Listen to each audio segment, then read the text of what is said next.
You can't tell us about that. But you can tell us why you was wanted by the police. I knew you were gonna bring that up. Yeah. Okay, so there's a track. Actually, could you play it a little bit because it'll give some context? Mm-hmm. Just like play the first line. It's called "Just Like Oh." Oh, was that song? Not that one. So if you're a Dixie Chicks, the Chicks fans, there's the video is so psycho.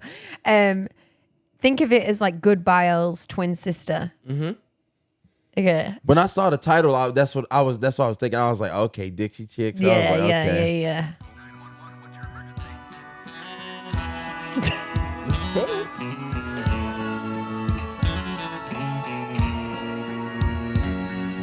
I've already planned your funeral with all of your favorite flowers. I'd wear the black dress you call beautiful, fake cry for a couple of hours. Make a real nice speech about you.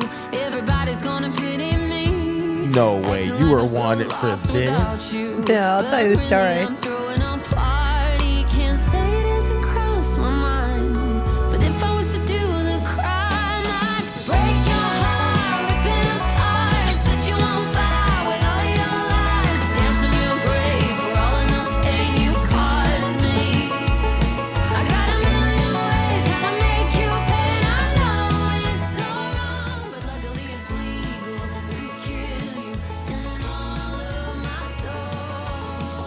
So I wrote that song in response to me getting an email after 10 years. I was really heartbroken I'm not going to be funny about this. Well, the story is funny, but I was really heartbroken. I was like, you can't get any closure from that. I mean, I went to all the therapy sessions and like, closure doesn't come from that other person. It comes from you. I'm like, yes, that doesn't freaking help me right now. Mm-hmm. So I cried a lot of tears over this guy. And also triggering all my abandonment issues. And I was like, how am I ever meant to trust anyone again if someone that was my best friend can do this to me? But then, you learn like people can only meet you at the emotional capacity that they have. Mm-hmm. So I was like, okay, it says way more about you than it does about me. And to be honest, he kind of set me free in a lot of ways because half of these songs I wrote, some of them I debuted at my Grand Ole Opry debut. So it was like, it gave me the impetus to move to Nashville. Mm-hmm. So when he emailed me, I was like, no, we are not ending it like this. It's fine if you don't want to be with me, but at least be man enough to face me. Do you know what I mean? He'd call my mom, he'd call my sister. He's like, no, it's over. I'm like, done. I was like, okay, I'm psycho, but I'm not that psycho. I'd been in Nashville. We'd kind of had just a stupid argument, but I think it was like the straw that broke the camel's back. Do you know what I mean? It was quite, I'm not saying we were perfect, but like, we all toxic. Yeah. I think we were toxic in a way that, I mean, you know me. I'm very like free gypsy. I'm like a homing pigeon. I will always come home, but I need someone that lets me, live. And it was just, I think, a combination of like, we didn't have the emotional tools to like be able to communicate effectively with each other. I think if we would have met now, like he's by far one of the greatest loves of my life. And I'm so grateful for everything that he taught me, made me better in business and, taught me stuff about my own triggers. And like, I think he kind of like, because this industry is so up and down, he was my rock and I learned on him quite a lot, too much, I think. So him doing what he did, I've learned to like regulate my own emotions and not go to someone all the time. But I think he ultimately just wanted a family and wanted to get married. He asked me if I wanted a Rolex or a ring on my birthday, and I was like,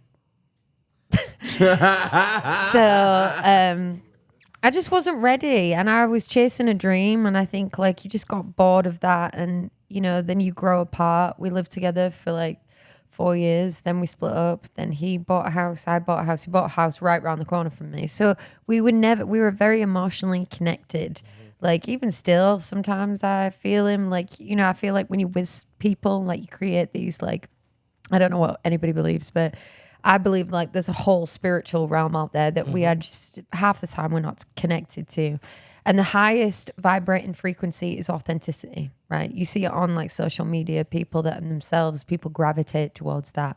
And I love this quote where it's like, you shine your own light and it gives others permission to shine their own. And the second highest is love. And apparently, like, this is real interesting because I'm a bit of a science geek. I love physics and quantum entanglement and stuff. And basically, some people can have a connection like this, have a negative or emotional charge. This one could be in a different universe, turn this way, and this one will feel it. They say back in the day, we could telepathically communicate with each other. I don't know whether you've ever done this, but you're thinking about somebody and then they call you or they text you. That it's like mother's instinct. So the highest vibration is love, and that's when you fall in love with someone new. It sends out a vibrational frequency to any soul that you've been connected with to say, "Hey, I'm in love," and that is why exes always come back when you're happy. They always manage to show up when you are like free or you've cleared that energy. I'm a big energy person, like. The God particle is in everything. Like we all come from, I believe, all one source. So for me, like lifting the collective and like, you know, when you walk into a room, you are very energized. Like I've never seen you down. There's a no, but it lifts. I'm on 100. Yeah. He's on 110. You gotta get there. Yeah. It's either 0 or 100. You're going to get either Yeah. or. I mean, like that, like elevates people. And I think, honestly, me and my ex, one of us were leveling up, probably him at that point, to a different frequency where he couldn't be arsed with the toxicity and I'd sort my shit out. And that's why people break up, because they're just not, that's when you meet people, you're on the same energetic frequency. So anyway, cut long story short, he emails me while I'm on tour. So that's another thing that I'm pissed off about. I'm What's like, up with him in email? Can he not text you? I know. No. I'm so sorry. I'm blocked, remember? Okay. I'm blocked. Okay. So I think he just wanted done. He's like, no, I know what shitstorm this is about to cause. So I just don't give up. You know me. Yeah. I'm like, no. So I turn up after my show. My show is a wreck. I end up telling the full audience. I make them put their phones away because I'm like crying my eyes. I was like, I can't get through this. I had like other girls. Carter Faith was with me. Robin Ottolini. Anyway, I go to the house. I have a key to this house, but I was on tour, so I didn't have it. So he lives in like there's like a top flat, middle flat, and bottom flat. It's a communal hallway. Mm-hmm. So I press all the neighbors because I already know he's not going to answer to me. And I was like, hey, I just know as well that there's someone else. I was like, I know you. And I know that even if nothing has happened, I know that there's a potential of something, or somebody's made you feel better than I did, whatever. So I go, the neighbor's like, hello. And I'm like, hi, idiot's girlfriend. Can you let me in, please? I've left my key and I think he's asleep. So I'll go in. Anyway, I'm like listening at the door. I've had a couple of drinks at this point. I'm like, I know somebody's in there. Absolute. I literally, full psycho mode. The best thing about me is like I'm such an upfront psycho. You know what you're getting straight away. Do you know what I mean? There's no like silent psycho. 6 months in, and you're like, who is this? Yeah. You know what you're getting. So anyway, I see in my tipsy state that there's like a window on the landing. So I crawl out this window and I am hanging off a drain pipe. There's like a 100-foot drop. Like I literally could have killed myself. And I'm shining my phone torch in his bedroom window to see if there's anybody there. He wasn't there. He was at his sister's. But yeah. So the neighbors called the police. The police didn't get there in time. The next day I go up to my mum's. And I don't come out my room. I'm not even joking. I probably came out of that room just to go to the toilet for like 3 weeks. I was in a really bad state. And my flatmate calls me up and he's like, Twin, there's like 4 non-uniform police officers at the door. Apparently wanted by the Metropolitan Police, like the London police. I'm like, okay. And then I'm trying to rack my brain. I'm like, what did I do? Did I like pick up a package for somebody? Like what? And then it clicks. So I got my stepdad to text him.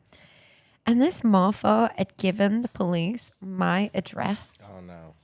I was like, Go get her. Snitch. Go get her. Snitch. Go Yeah. get her. And I just knew at that point, I was like, there's definitely someone else because he doesn't want me turning up at his house. He's done that to like want me off.